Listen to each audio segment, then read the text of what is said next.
fairly got to start with Eric Haase tonight. What did you think of what he was able to do?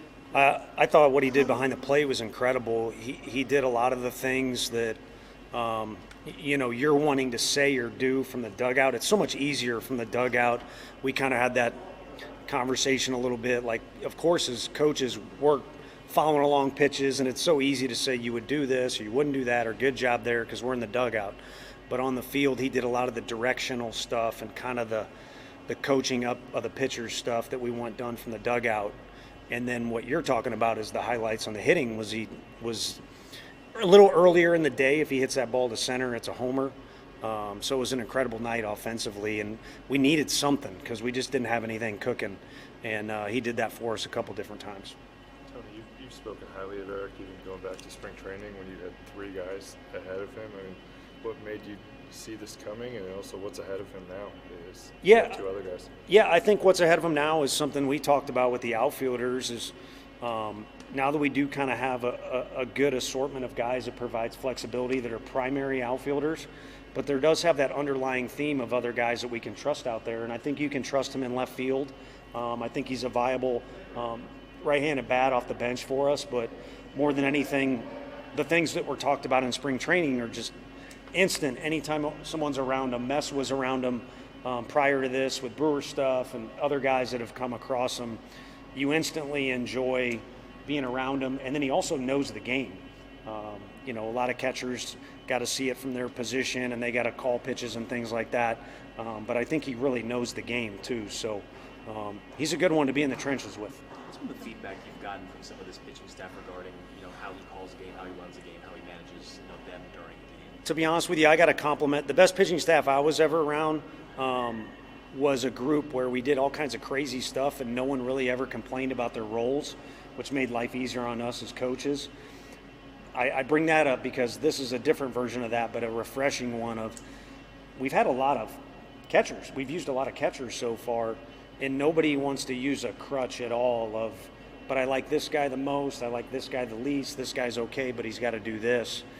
So all the pitching feedback of all the guys we've used, including Patty, has been nothing but positive, and most of those guys see it as a deal that you want it to be. They're responsible for their outing, or they're responsible for their own success, and everyone else is just kind of there to support them. And as it relates to Haase in particular, I just think it helps when the guys, trust is a big word, but also it's probably more respect than it is likability. Again, that deal when it is a guy you don't mind being in the trenches with, you overlook mistakes, which are, if you play 9 innings, there's bound to be some stuff that goes on for everybody that could be seen as a mistake or you wish you had a do-over, but it kind of puts makeup over that deal or a Band-Aid over it if it's a guy you truly want to be in the trenches with. They're a struggling offense, but still you're holding to 4 hits. You can really share games with each other.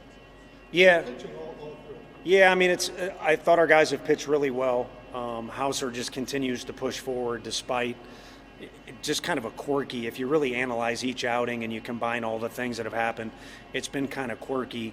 And then T-Mac, I think it just kind of shows you if you suffocate the strike zone, it's difficult for anybody, no matter who you are. But that lineup's threatening 1 through 9, and then it's, I didn't want to laugh to seem snarky, but you said a struggle for a couple days, like they've smoked some balls and been real close to having some innings explode.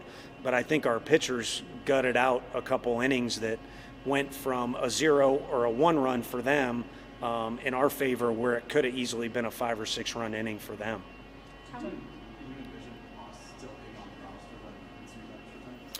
I think it's a conversation piece, but I think there's going to be 0 complaints from anybody, no matter where you pulled anybody, whatever office you want to choose or position the dugout or number jersey.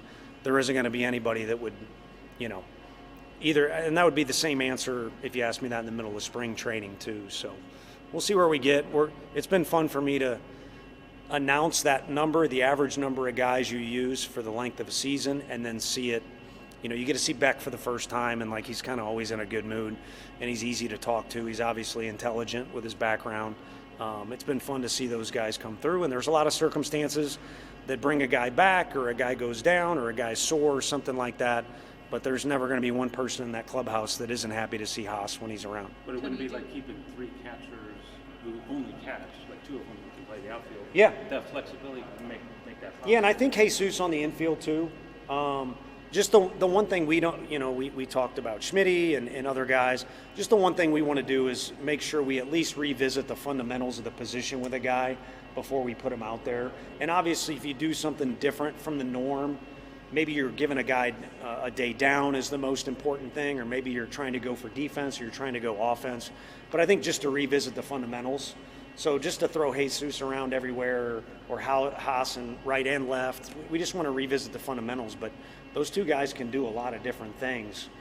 I'm always going to go back to I'm a big fan of watching Susak take ground balls on the infield because he's got some natural ability to do it. But that's way down the road. But yeah, those guys are athletic. With two young catchers, what sort of value is there in having an experienced catcher there too for those two? Yeah, I think it's like, I hate to jump ahead to your question, but I see where it's going because I said earlier a ways back, it's Major League all over again. Maybe it's Major League 4. I don't know how many of those things they made. They were getting pretty bad, so hopefully they stopped. But, Jake Taylor vibes from Haase. And those two guys are sponges as far as, what they're looking to learn from their teammates or the pitchers or the coaches. But it's tough to learn from anybody that's any better than the guy who's actually doing what you're doing. And I think Haase is willing to do that with those guys and does it in a way where it's not preachy, it's more buddy. So yeah, that you hit the nail on the head with that deal right there. How's your pitcher's first one of the season? Whether he pitched good or bad up till now, you have a 0 in front of your record. Yeah. Good. Mentally.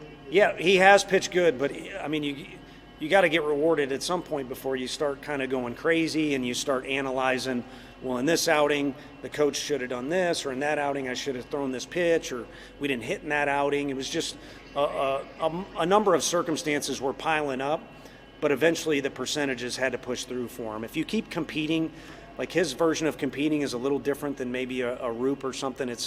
He's got extreme composure. He gets after the strike zone. He doesn't ever panic. And he's got really good stuff. I mean, I've talked to other hitters from other teams.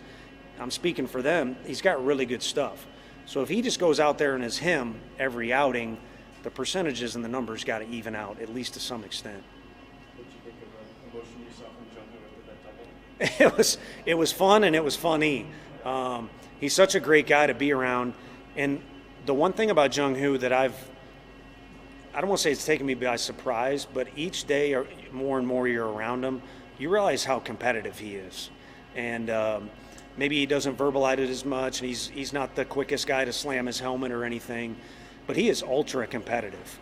But he also, when he's at his best, is kind of that thing we brought up with Rafi last night. He's got that fun little leaguer vibe in him where he really likes playing the game. And it's fun to see that emotion. And I think you guys asked about like Bader and Drew. I do think they pull that out of the corner guys a little bit more because Ramos can be just as fun and as goofy as anybody. And with Jungie, it's a little bit different but similar. So good on them. And hey, if we can build that kind of the catching thing that's going on and the outfield thing that's going on where it's the players that are kind of producing some things, it makes the coaches look smart and it makes life easier on us. And again, it's better coming from the players than it is coaches. Did you happen to notice what the outfielders did this time? I didn't, but I saw a lot of smiles and everything, so I figured I was kind of wrapped up in something else after the game. But Very nice, respectful bow. okay, good. I like that. I like that for sure. Is there a request to change things up at all? There was a meeting today, but that was a side note, and it was a fun meeting. It probably, off air would be better to say the order of things that we talked about. But one thing we did gather everybody up is, again, we're starting to get in the part of this season and also with our roster where there's some more flexibility to do some things. And we just need everybody on board and kind of trust the overall process and the approach we're trying to take just to win games.